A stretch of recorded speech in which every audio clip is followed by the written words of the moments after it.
Hello दोस्तों, मेरा नाम है ब्रजेश और मैं आप लोगों को पढ़ाऊंगा फिजिक्स। मैं आईटी बीएचयू से बीटेक किया मैकेनिकल इंजीनियरिंग से और मैं 15 सालों से इस फील्ड में हूँ। 15 सालों में मैंने हज़ारों बच्चों को आईटी और पीएमटी में सिलेक्शन दिलवाया है और आज मैं आपको पढ़ाऊंगा। पिछले क्लास में बात हो रही थी 4 न्यूटन 3 न्यूटन, 4 मैग्नीट्यूड और 3 मैग्नीट्यूड के एडिशन की बात हो रही थी, याद होगा नहीं? तो मैं ये कह रहा था कि ये देखो, यदि मैं कहूं कि ये रहा 4 न्यूटन, ध्यान से मेरी बात समझो ना, ये रहा 4 यूनिट है। अब इसमें मैं समथिंग देखो तो यहां से यहां तक है, टेल का स्टार्ट से लेकर हेड के एंड तक 4 कहा जा रहा है। आपको याद है कि जो चीजें जुड़ती कैसी हैं, आपको पता ही है। So something head then plus something ना। सो प्लस समथिंग में क्या, वो देखो प्लस समथिंग है। यदि 3 इधर ही है तो बताओ ये 7 हो जाएगा। ये समझ में आ रहा है मैं क्या बोल रहा हूं? ध्यान से मेरी बात समझने की कोशिश करना ना। मैं 4 और 3 के अलग अलग डायरेक्शन को जोड़ रहा हूं। 4 और 3 के बीच में जीरो एंगल है तो बताओ इनिशियल टू फाइनल 7 होगा। अच्छा, थोड़ा सा एंगल बन गया तो ये भी 3 ही है। तो रिजल्टेंट देखो क्या हो रहा है, ये देखो रिजल्टेंट 7 से थोड़ा कम हो गया होगा। अच्छा, यदि ऐसा हो गया हो 3 तो और कम हो गया होगा। देखो रिजल्टेंट, देखो समथिंग 4 प्लस 3, रिजल्टेंट और कम हो गया होगा इससे। अच्छा, ये 3 था, याद होगा। मान लो ये 3 हो जाए, something 4 something plus 3 something gives what? आपको पता ही है कि ये कितना देता है, 5। बोलो 5। अच्छा, मान लो और ज्यादा एंगल बना दिया, this is 3। So something 4 plus something 3 gives what? Gives what? कम देगा, देखो और कम हो गया होगा। यदि और ज्यादा एंगल बना दोगे, कहोगे कि ऐसा भी समथिंग 4 समथिंग 3, तो कहो कि भाई रिजल्टेंट ये देखो, रिजल्टेंट ये हो जाएगा। अच्छा, मान लो समथिंग 4 और 3 कर दो, 4 प्लस 3, 4 प्लस 3, देखो 4 प्लस 3 गिव्स व्हाट? 1 होगा। देखो 1 होगा, देखो initial to final. And in same way यदि इधर होगा, यहां होगा 3, यहां होगा 3, यहां होगा 3, यहां होगा 3, यहां होगा, फिर 3 ऐसे होगा, तो नेट देखोगे, नेट तब ये होगा, नेट ये होगा, नेट ये होगा, नेट ये होगा, नेट ये होगा, नेट ये होगा, फिर से अगेन नेट ये हो जाएगा। दिख रहा होगा? बोलो। मैं बताने की कोशिश ये कर रहा हूं कि जब 4 और 3 जोड़ा जाएगा, फिर से इतना पढ़ने के बाद मैं अब फाइनली रियलाइजेशन वाली बात कर रहा हूं, ताकि तुम साइंस को, मतलब 12th वाली बात को, फील्ड को, फोर्स को, एंगुलर मोमेंटम को, दुनिया के सारे वेक्टर को डील कर सको। बस क्वांटिटी का जो नेचर होगा वो स्केलर और वेक्टर होगा, तो उनको डील कर सको। अच्छा पता है, उनको डील करना ही गड़बड़ है, लोगों से हो नहीं पाता। इसका मतलब जरूर वो वेक्टर को अच्छे से समझ नहीं पाते होंगे, रट लेते होंगे, है ना। तो यदि मैं कहूं, जैसे एग्जांपल दूं आपसे, मैं बोलूं, जैसे मैं आपसे बोलूं, हाँ ये गांधी जी का चरखा टाइप का लग रहा होगा कि यहाँ पे गांधी जी का चरखा है और एक चार को फिक्स कर दिया था और अलग अलग डायरेक्शन में 3 जोड़ा, तो रिजल्टेंट आप देखे होंगे कि अलग अलग आ रहा होगा। यही हुआ है ना, नया तो हुआ नहीं है। तो वही मैं दिखाने की कोशिश किया हूं। जैसे एग्जांपल लो तो ज्यादा आइडिया लगेगा। यदि मैं कहूँ कि एक बॉडी है, फिर से लौट के आते हैं इतना जानने के बाद कि हम लोग वेक्टर को क्या समझ पा रहे हैं। एक बॉडी है, उस पे एक आदमी 4 न्यूटन फोर्स लगा रहा है और एक आदमी 3 न्यूटन लगा रहा है। पता नहीं इधर से, मतलब 2 लोग फोर्स लगा रहे हैं। एक 4 न्यूटन का लगा रहा है, एक 3 न्यूटन का। मैं कहूं कि उस बॉडी पर नेट फोर्स कितना लग रहा है। यदि मैं कहूं कि उस बॉडी पर नेट फोर्स कितना लग रहा है, तो इसका आंसर क्या होगा? चलिए बताइए सभी लोग, अब रियलाइज करते हैं। कम ऑन, एक बॉडी पर 2 लोग फोर्स लगा रहे हैं, 4 न्यूटन और 3 न्यूटन। 4 न्यूटन और 3 न्यूटन। तो बताइए उस पर नेट फोर्स कितना लग रहा है। उस बॉडी पर 2 लोग फोर्स लगा रहे हैं, 4 न्यूटन और 3 न्यूटन। तो बताइए उस पर नेट फोर्स कितना लग रहा है। हम लोग नहीं बता सकते। ये मास तो है नहीं कि 7 kg हो जाएगा, डिस्टेंस तो है नहीं कि 7 मीटर हो जाएगा। ये भाई वेक्टर है, डायरेक्शन भी होता है इसमें, डायरेक्शन के साथ चीजें जुड़ती हैं। यदि 4 न्यूटन 3 न्यूटन एक ही तरफ है तो 7 न्यूटन होगा, 4 न्यूटन और 3 न्यूटन दोनों उल्टा है तो 1 न्यूटन नेट होगा, 4 न्यूटन और 3 न्यूटन परपेंडिकुलर है तो 5 न्यूटन होगा, 4 न्यूटन और इधर 3 न्यूटन, पता नहीं कैसे क्या क्या है, पता नहीं। 1 न्यूटन नेट से लेकर 1 न्यूटन नेट से लेकर 7 न्यूटन मैक्सिमम, मिनिमम 1 न्यूटन और मैक्सिमम 7 न्यूटन।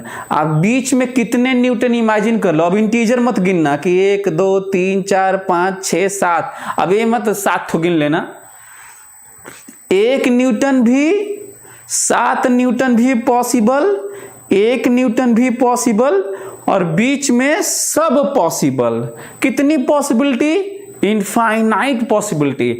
हाँ, पर बता तो नहीं सकते कि कितना होगा, पर आइडिया के नाम पे रेंज के बारे में कह सकते हैं। ऐसा है कि 1 न्यूटन से कम संभव नहीं है, ये तो आइडिया दे ही देंगे। 7 न्यूटन से ज्यादा संभव नहीं है, इतना आइडिया दिया जा सकता है। Good, is it right? क्या ये मेरी बात आप लोगों को समझ में आई? यदि आपको समझ में आई, इसका मतलब साफ है कि यदि एक वेक्टर है जो रिजल्टेंट क्या हो, a प्लस बी हो, 2 वेक्टर का सम हो।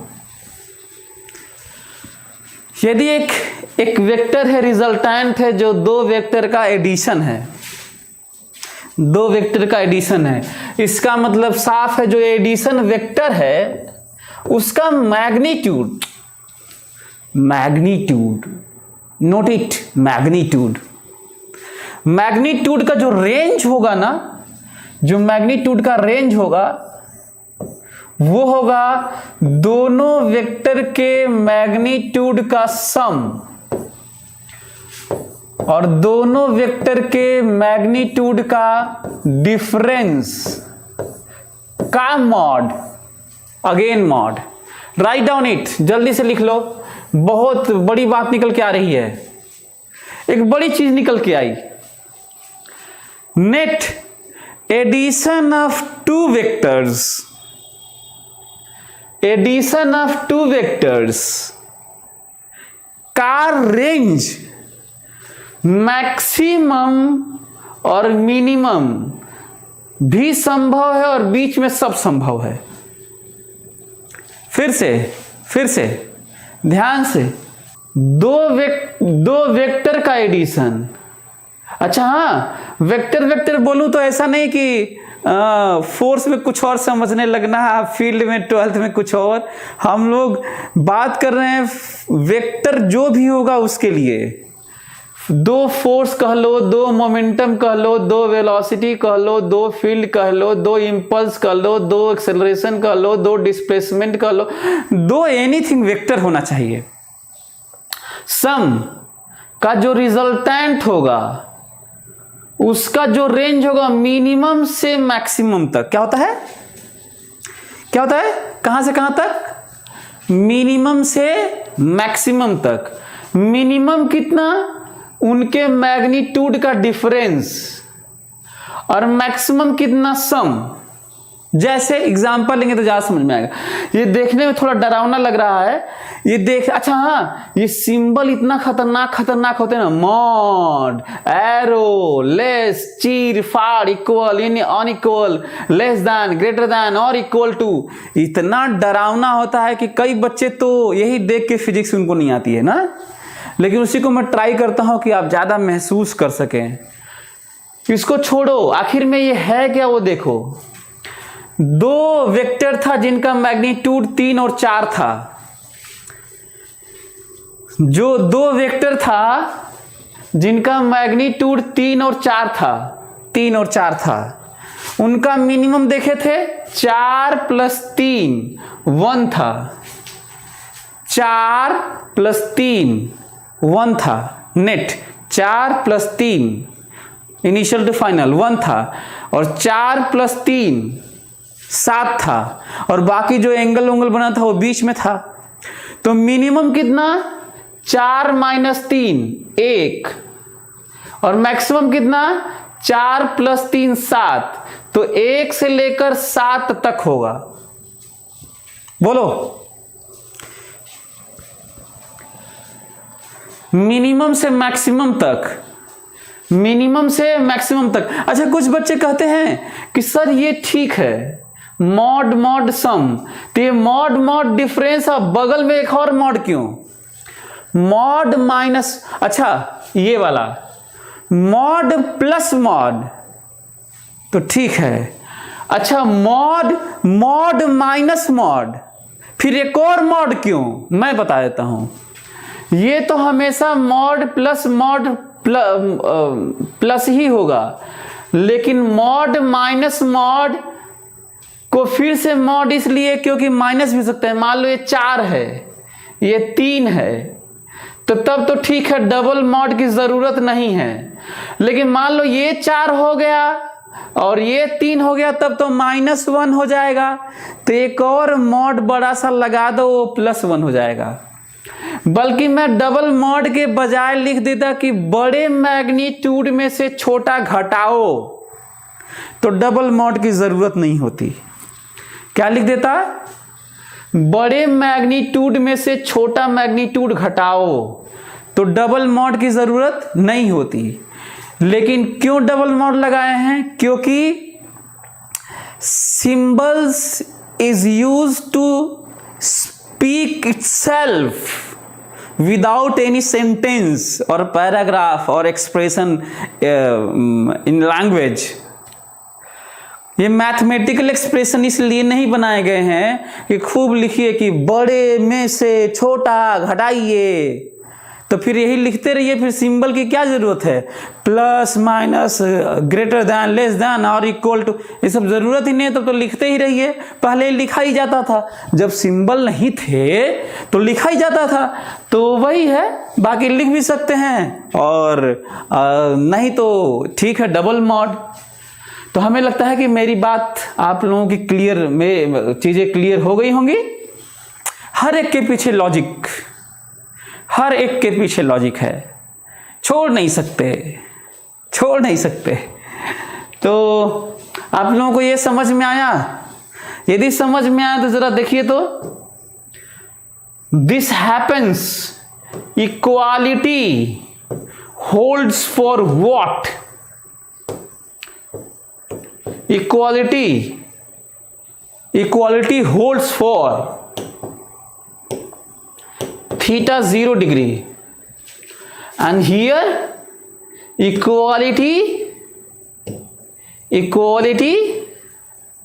holds for what? Theta 180 degree. कोई दिक्कत बोलिए। ये देखो लेस देन और इक्वल टू, या तो इससे छोटा या इसके बराबर, तो बाकी सारे एंगल के लिए छोटा, केवल एक एंगल के लिए बराबर 0, 4 इधर ही और 3 इधर ही, तब 7 बराबर 7 होगा। अच्छा इधर यहां पे बाकी के लिए बड़ा, इस डिफरेंस से बाकी के लिए बड़ा, केवल एक जगह इक्वल। यदि 4 इधर होगा और 3 इधर होगा 180 डिग्री, तो ये कोई दिक्कत? बढ़िया।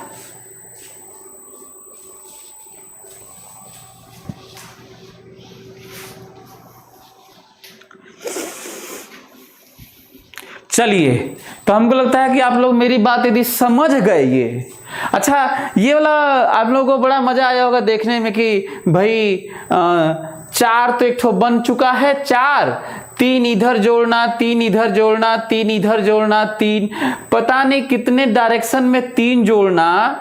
ये इससे आइडिया लगा हो कि रियली में वेक्टर है क्या।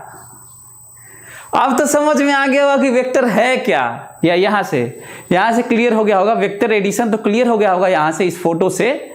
चलिए यदि ऐसा है तो हम लोग आगे बढ़ जाते हैं और बढ़ते हैं addition of 2 vectors of equal magnitude. चलिए देखते हैं। हाँ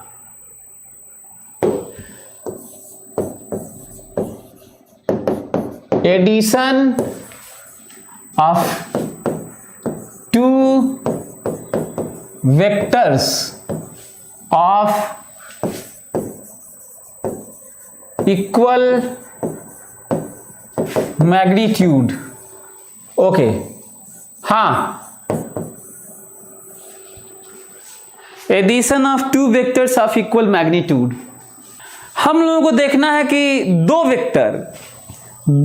अच्छा हाँ, वेक्टर एडिशन को अच्छे से जानने के बाद अब बात हो रही है। अब कंडीशन लगा रहा हूं कि 2 वेक्टर यदि इक्वल मैग्नीट्यूड के हो, ये देखिए 2 वेक्टर यदि इक्वल मैग्नीट्यूड के हो, मतलब एक A हो एक B हो, और दोनों का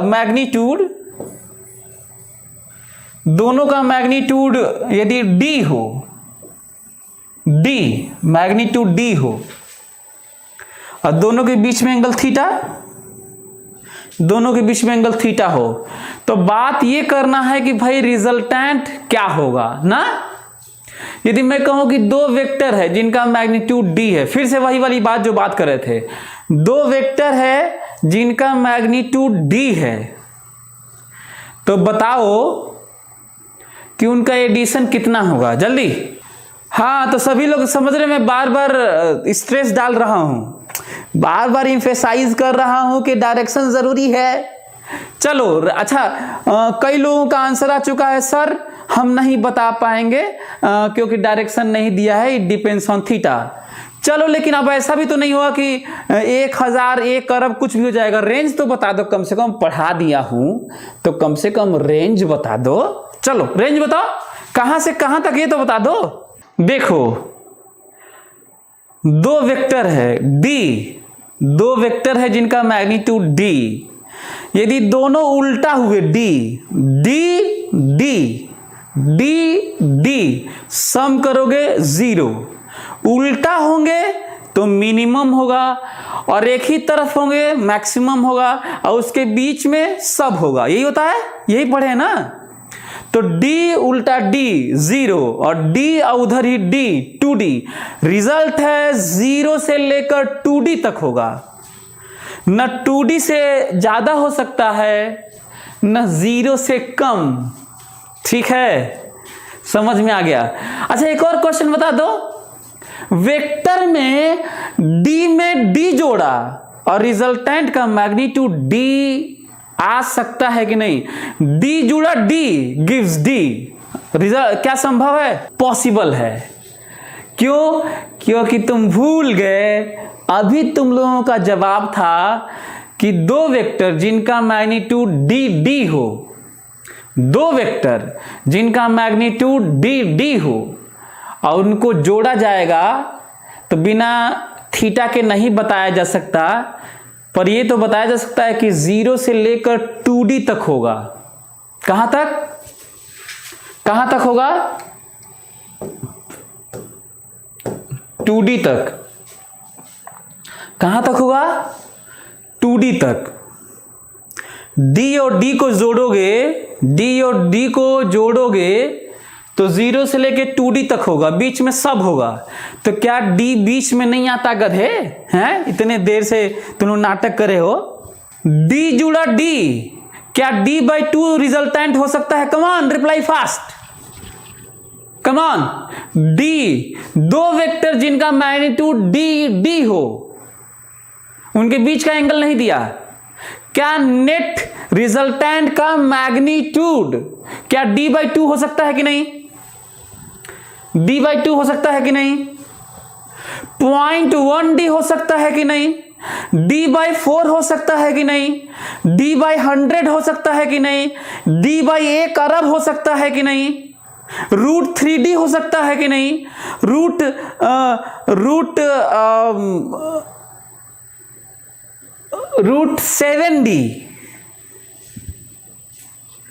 √7d no. √3d yes, yes, yes. 0.000001d हो सकता है कि नहीं? Yes, yes. 0.00000001d हो सकता है कि नहीं? Yes. 3d/2 yes. 1.9d yes. 2d yes. 0 yes. हमको लगा कि अब आप लोग समझ गए होंगे। यदि आप लोग समझ गए तो फिर मैं आ जाता हूं इस पे, रिजल्टेंट पे। चलिए चलिए ध्यान से सभी लोग देखें। हाँ, इसको मैं किया ऐसे और इसको मैं किया ऐसे, दिख रहा होगा आप लोगों को ये। यदि इसे B कहा जाएगा तो इसे भी B कहा जाएगा, यदि इसे A कहा गया है तो इसे भी A कहा जाएगा। और नेट, नेट देखा जाए, ये रहा ब्लू वाला net resultant, that is A plus B। कोई दिक्कत? Net something something plus something gives initial to final resultant. बताओ यही जोड़ होता है कि नहीं? एक बच्चा बोल रहा था कि सर दो वेक्टर एक ही जगह टेल से जुड़ते हैं कि नहीं? तो देखो दो वेक्टर एक ही जगह टेल से जुड़े हैं, बस ये है कि ऐसे दिखा, जोड़ने को जोड़ दो, लेकिन जुड़ा हुआ ऐसे नहीं होता है। जुड़ा ऐसे ही होता है कि आपको शिफ्ट करके ही जोड़ कर दिखाना होगा, ऐसे दिखेगा नहीं। दिखाने को तो दिखा के बैठे रहो, दोनों का टेल एक ही जगह दिखा के। एक तो ये पॉइंट है। दूसरा, क्योंकि एक बार फार्मूला आ चुका है तो आ चुका है, यही रीजन है। ये देखो नेट, नेट एक वेक्टर है, दोनों का जोड़ नेट एक वेक्टर है जिसका मैग्नीट्यूड है √a square plus b square plus 2ab cos theta. That is what? d square 2d square plus 2d square cos theta 2d square 1 plus cos theta.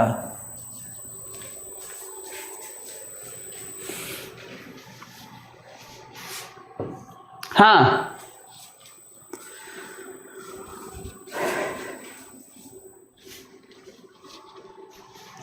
सभी लोग एक ट्रिग्नोमेट्री यदि आईटी वाले बच्चे पढ़ लिए होंगे तो उनको थोड़ा एडवांटेज होगा। पीएमटी वाले क्योंकि मैथ्स छोड़ चुके होंगे उनके लिए दिक्कत हो सकती है।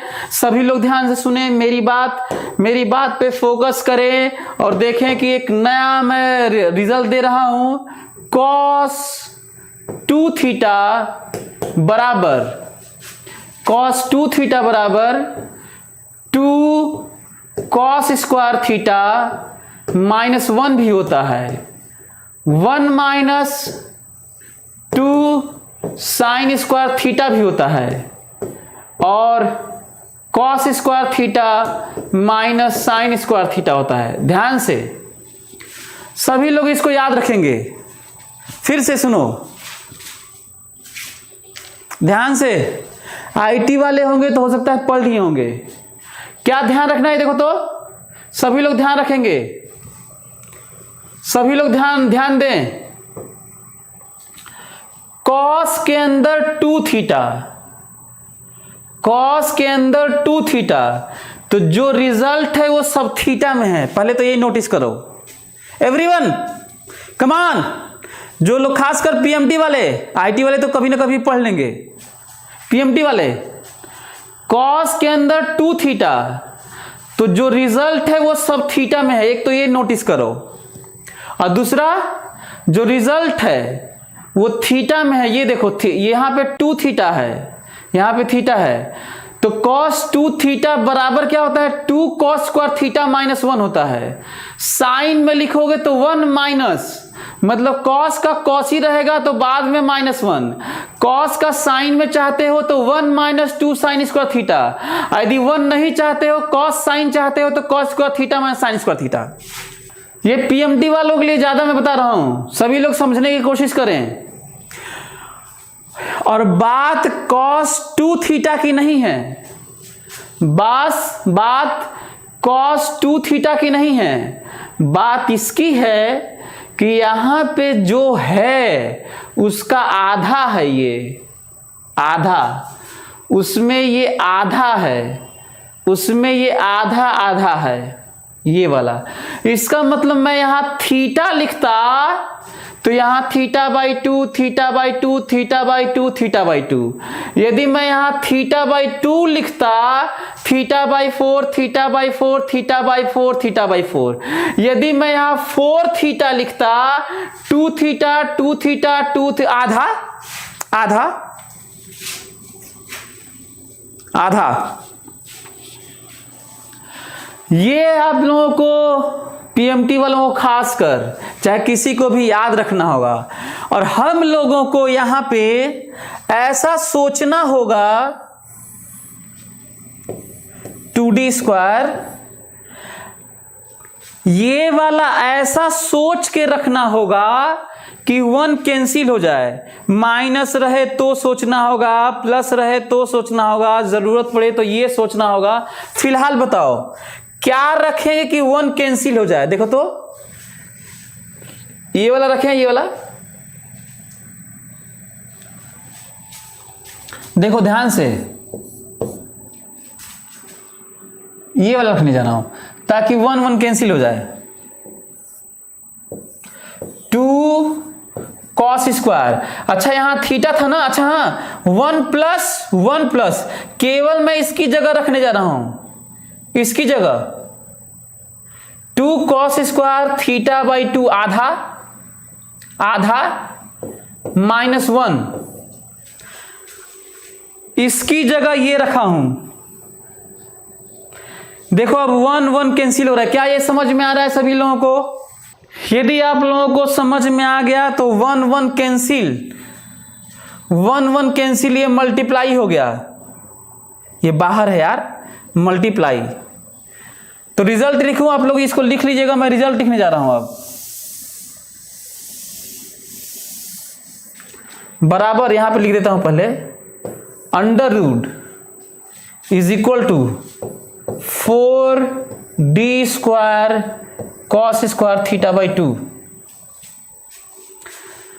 बताओ ये ब्रैकेट में, इसको ब्रैकेट को ऐसे कर देते हैं, हाँ बताओ ये ब्रैकेट में क्या बचा, ये 1 1 तो कैंसिल हो गया, तो ये मल्टीप्लाई होगा ना इसमें, तो ये होगा। जल्दी से बताओ r का मैग्नीट्यूड बताओ, r का मैग्नीट्यूड कितना होगा, जरा इसका अंडर रूट लो तो 2d cos थीटा बाई 2। हाँ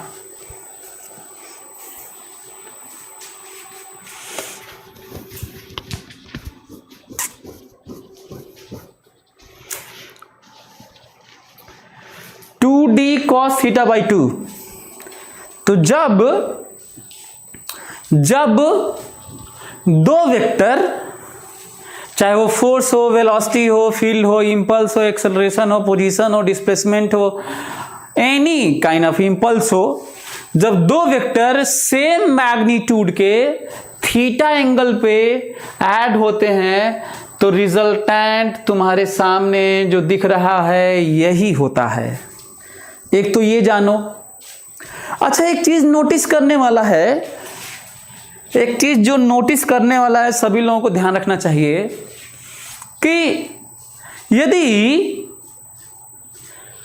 दो वेक्टर को थीटा एंगल पे जोड़ा गया, दो वेक्टर को थीटा एंगल, दो वेक्टर जिनका मैग्नीट्यूड d और d है, सेम है, और थीटा एंगल पे जोड़ा गया, थीटा एंगल पर, तो जो रिजल्ट मिला, जो रिजल्टेंट मिला, वो उसका मैग्नीट्यूड तो मालूम है, पर डायरेक्शन भाई वेक्टर में वेक्टर जोड़ोगे, वेक्टर में वेक्टर जोड़ोगे तो वेक्टर ही मिलेगा, और वेक्टर मिलेगा तो दो चीज बताना होगा आपको, मैग्नीट्यूड एंड डायरेक्शन।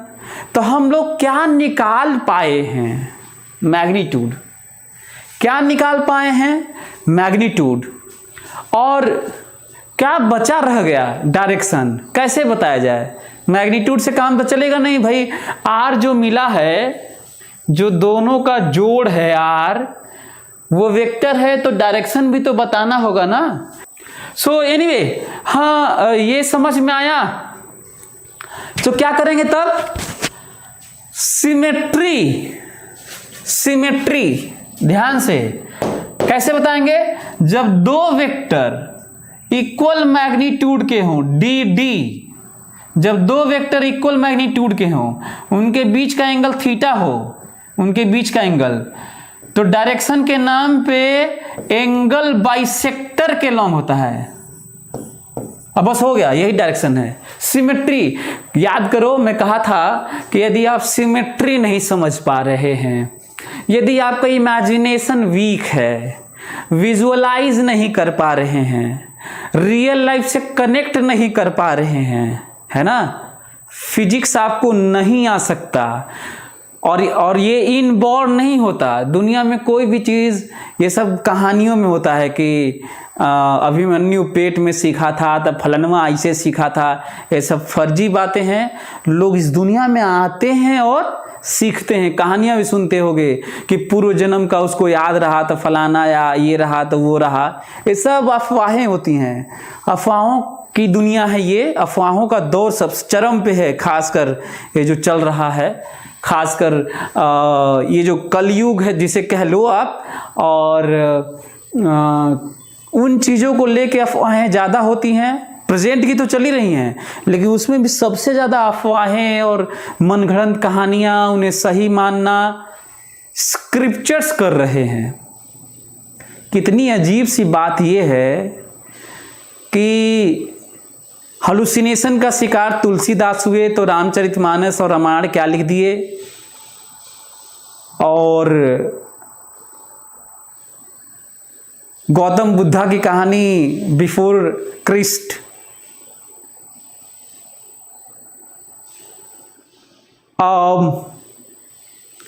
पैगंबर मोहम्मद साहब 600 700 800 ईस्वी के दौरान उससे भी पहले क्या पता सतयुग, त्रेता और द्वापर सब चीजें चल रहा है। इस समय पहले वाली बातों को क्योंकि अब हम लोगों के पास सबूत नहीं है ना, इस समय कोई नहीं पैदा हुआ। ये देखो कुल पहले ही पैदा हुए। कितनी गजब की कुल कहानी बनी है। खैर कई लोग बुरा भी मान जाएंगे, बल्कि इस पे बात करना सही नहीं है, कई लोग मेरे को गरियाने भी लेंगे। इस समय कोई नहीं है।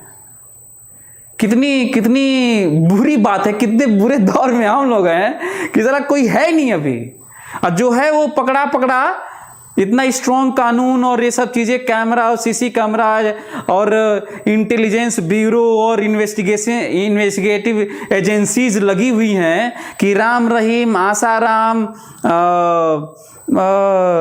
और रामपाल और पता नहीं कितने, कहीं पे पोप पकड़ा जाता है तो कहीं पे फादर पकड़ा जाता है तो कहीं पे मौलवी पकड़े जाते हैं तो कहीं पे योगी और सन्यासी पकड़े जा रहे हैं। इसे मैं क्यों बता रहा हूं? क्योंकि थे तो पहले भी ऐसे ही, पकड़े नहीं गए बस। चलिए, कई लोगों को बुरा लग गया होगा, कोई बात नहीं। मैं तुम लोगों को बस बताने की कोशिश कर रहा हूं कि समझो। सो इमेजिनेशन की बात कर रहा था नहीं, मैं आपसे बात कर रहा था इमेजिनेशन। मैं ये कह रहा था कि ये जो रिजल्टेंट है वो सिमेट्रिकली इक्वली इंक्लाइंड होगा, बीचों बीच होगा। और बीचों बीच हो गए का क्या मतलब है? बीचों बीच होगा का क्या मतलब है? Angle bisector. If this is theta, बीचों बीच होगा। यदि मैं एक को बड़ा कर दूं, इसको d कर दूं और इसको 2d कर दूं, तो ये झुक जाएगा, रिजल्टेंट बड़े वाले की तरफ झुक जाएगा। बड़ा पॉइंट निकल के आ रहा भाई, बड़ा पॉइंट निकल के आ रहा है। यदि इसको d कहूं और इसको 2d कर दूं, 2d, तो जो रिजल्टेंट है 2d की तरफ झुक जाएगा। 3d कर दूं तो और झुक जाएगा। 4d कर दूं तो और झुक जाएगा। 1000d कर दूं तो और झुक जाएगा। 1 अरब d कर दूं तो बहुत ज्यादा झुक जाएगा। बहुत ज्यादा कर दूं तो बहुत ज्यादा झुक जाएगा। और इनफाइनाइटली लार्ज कर दूं तो रिजल्टेंट यही हो जाएगा। इसके जोड़ने का कोई मतलब नहीं होगा। बड़ा पॉइंट निकल के आ रहा है, कुछ बड़े पॉइंट्स निकल के आ रहे हैं, इसका मतलब दो वेक्टर बराबर मैग्नीट्यूड के हैं तो रिजल्टेंट बीचों बीच एंगल के आधे पे होगा, बीचों बीच होगा। लेकिन यदि बराबर मैग्नीट्यूड के नहीं हैं तो रिजल्टेंट बीचों बीच नहीं होगा। रिजल्टेंट वेक्टर दोनों का एडिशन वाला, इन दोनों का एडिशन वाला आर बीचों बीच नहीं होगा, उसकी तरफ झुक जाएगा जो बड़ा होगा। यदि ये बड़ा मैग्नीट्यूड हुआ तो इधर झुक जाएगा, यदि ये बड़ा मैग्नीट्यूड हुआ तो इधर झुक जाएगा। उधर की तरफ झुक जाता है जो बड़ा होता है। एग्जाम्पल लेके दिखाएं क्या? चलिए एग्जाम्पल ले लेते हैं तो ज्यादा समझ में आएगा। सभी लोग देखें ध्यान से। हाँ, ये रहा ए, ये रहा बी, ये रहा थीटा।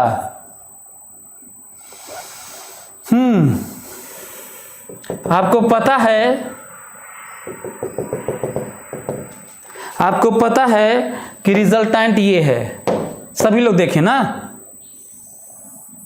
जिसकी ये वैल्यू है, और आपको पता है ये थीटा है, तो ये भी आपको मालूम है कि ये θ/2 है और ये भी θ/2 है। सही है? और आपको ये भी मालूम है कि ये d है और ये d है। ध्यान से देखना सभी लोग ना, यदि ये D ना हो, पहले तो D है तो बीचों बीच है। ये देखो 2D अब करने जा रहा हूं, देखो तो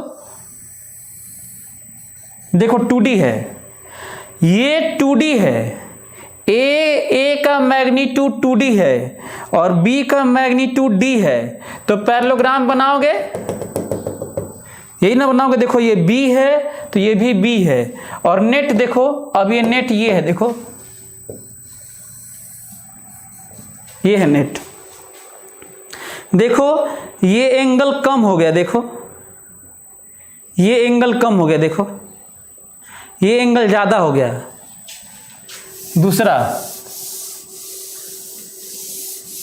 दूसरा मान लो ए 2D नहीं 3D है, ए 3D है, 3D, ए वेक्टर ए की लंबाई 3D है और बी D ही है, तो क्या नेट बनाने आता है? पैरेललोग्राम बनाओगे ना ऐसे भाई। देखो समथिंग ए प्लस समथिंग बी, ऐसे ही करोगे ना? बताओ हमको, कुछ और करोगे कि ऐसे ही करोगे? ये बताओ। समथिंग ए अब प्लस समथिंग बी, यही वाला बी ना। रिजल्टेंट बताओ क्या होगा? रिजल्टेंट ये देखो, हाँ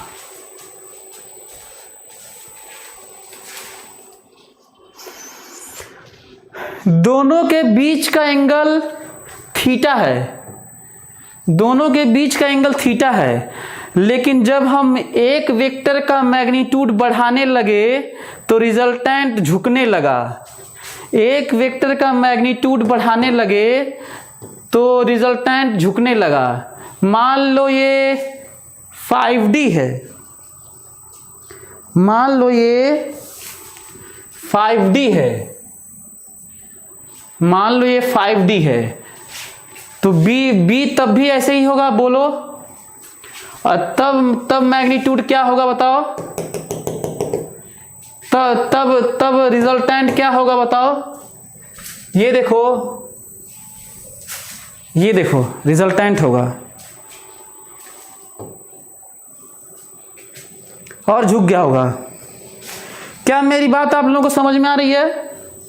यदि ए का मैग्नीट्यूड 1000D कर दें तो और नीचे हो जाएगा। यदि ए का मैग्नीट्यूड 1 अरब D कर दें तो और नीचे हो जाएगा।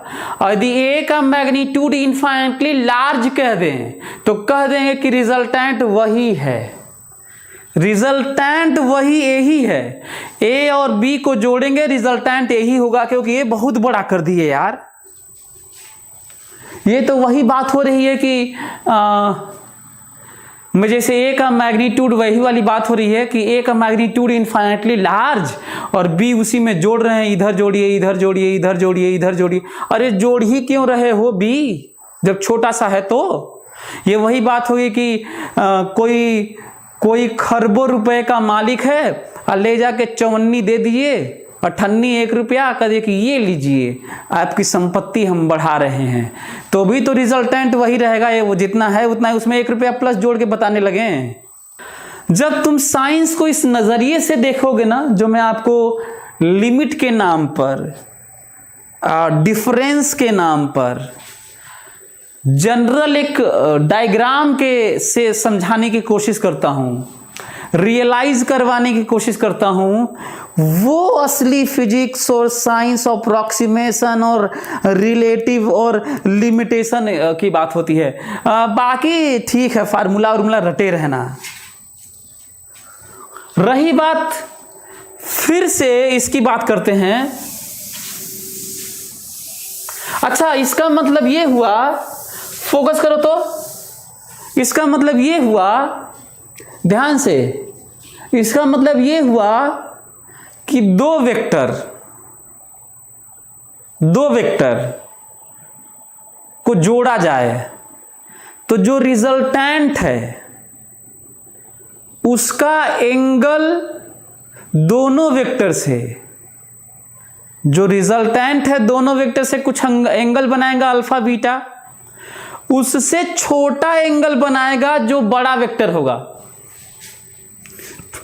फिर से दो वेक्टर को जोड़ा जाए, दो वेक्टर को जोड़ा जाए तो एक रिजल्टेंट कोई होगा। तो जो रिजल्टेंट का एंगल दोनों वेक्टर से होगा वो अलग अलग होगा। सेम तो तब होगा θ/2 जब दोनों का मैग्नीट्यूड बराबर होगा, लेकिन उस वेक्टर से छोटा एंगल बनेगा। बड़े वाले मैग्नीट्यूड की तरफ रिजल्टेंट झुक जाता है ना, तो उससे छोटा एंगल बनेगा।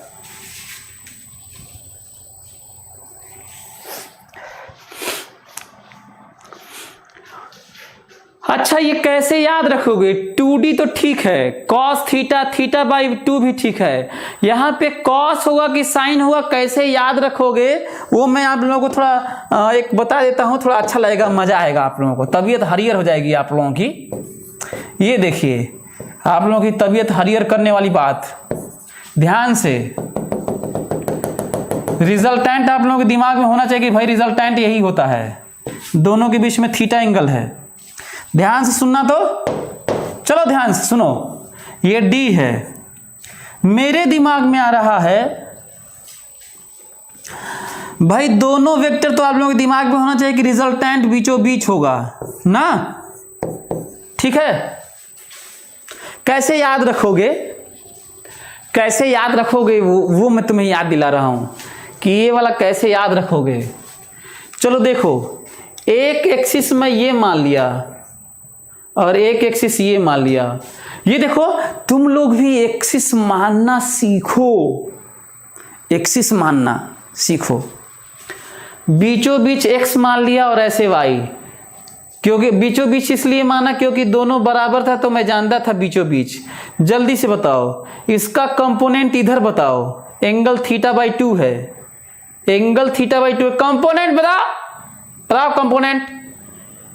d cos θ/2, इसका इधर बताओ d cos θ/2, इधर बताओ d sin θ/2, इसका भी इधर बताओ d cos θ/2, इसका इधर बताओ d sin θ/2। ये तो मैं तुम लोगों को समझाने के लिए, देखो y वाला इधर और इधर कैंसिल, ये वाला सम।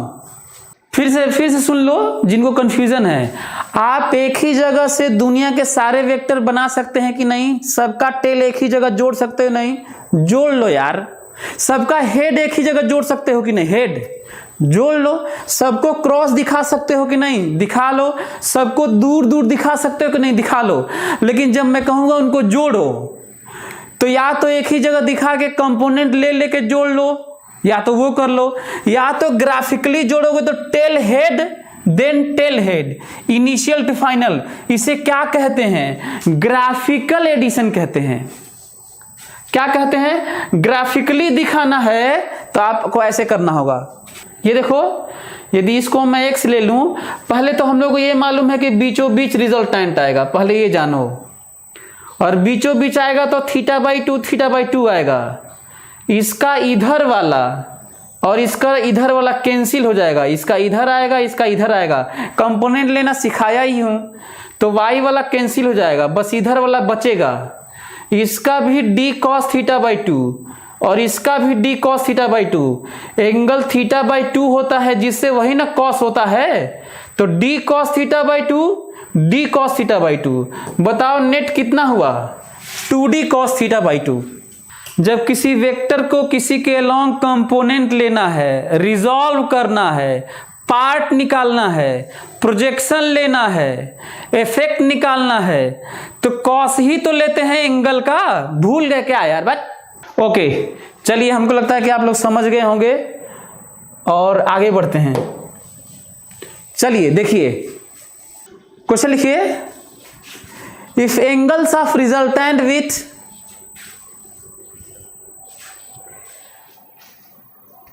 if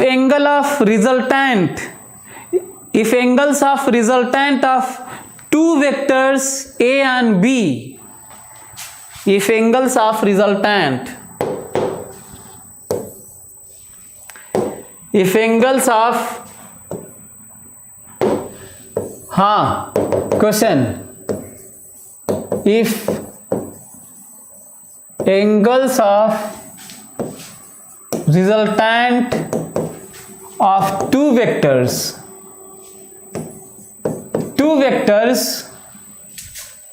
A and B are alpha and beta with A and B respectively, A and B respectively, A and B respectively. If magnitude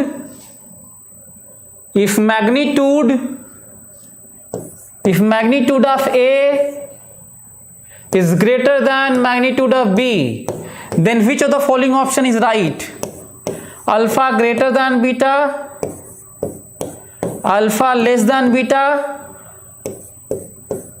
alpha equals to beta? Cannot say. जो पढ़े हैं वही बता दो जल्दी से। अभी तुम लोगों को सिखाया हूं, जो सिखाया हूं ना वही मैं तुम लोगों से पूछ रहा हूं।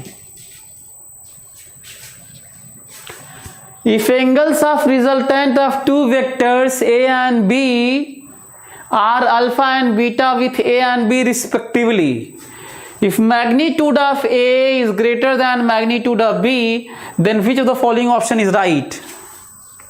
जो मैं पढ़ाया हूं जानबूझ के क्वेश्चन दिया हूं और ये मैं बताने की कोशिश कर रहा हूं कि जो मैं पढ़ाता हूं क्वेश्चन उसी पर बनते हैं, लेकिन लोग नहीं कर पाते।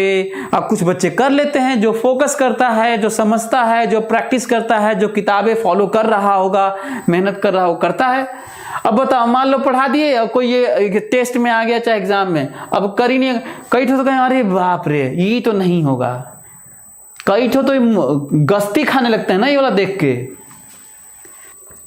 माना कि हम नहीं बताए हैं, तब के लिए मान लो टेस्ट में आ गया है चाहे किताब में है और हम आपको नहीं बताए हैं। साइंस किसे कहते हैं वो सुनो, approximation, imagination, general diagram, general case, ध्यान से सुनो, जिसे कहते हैं कई जगह ऐसे ही सोचना चाहिए।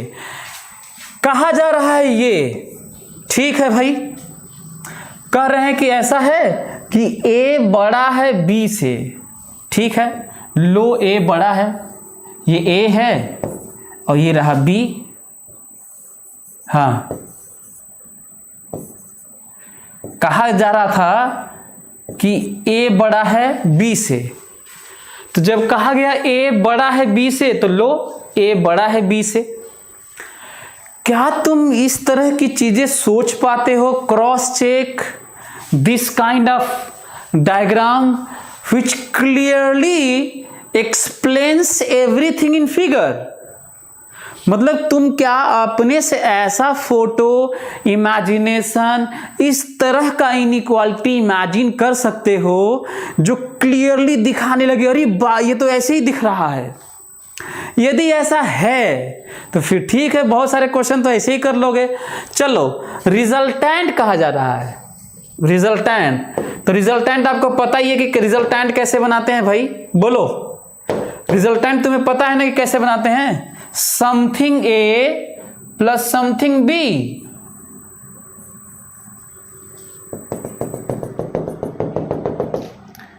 और नेट, दिस इज नेट।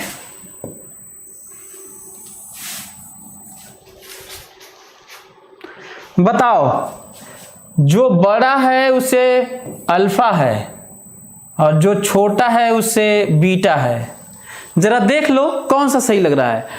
ये मैं उनके लिए वो चीज बता रहा हूं जो रियली में जिसे साइंस कहते हैं। माना कि हम नहीं पढ़ाए हैं, तो क्या अपने से A को बड़ा B को छोटा करके तुम पैरेललोग्राम और डायग्राम नहीं बना सकते थे? इसमें तो साफ दिखने लगता है कि जो बड़ा होगा उससे छोटा एंगल बनेगा, उसी की तरफ झुकता चला जाएगा। Alpha is less than beta. तो चलिए, टाइम इज ओवर।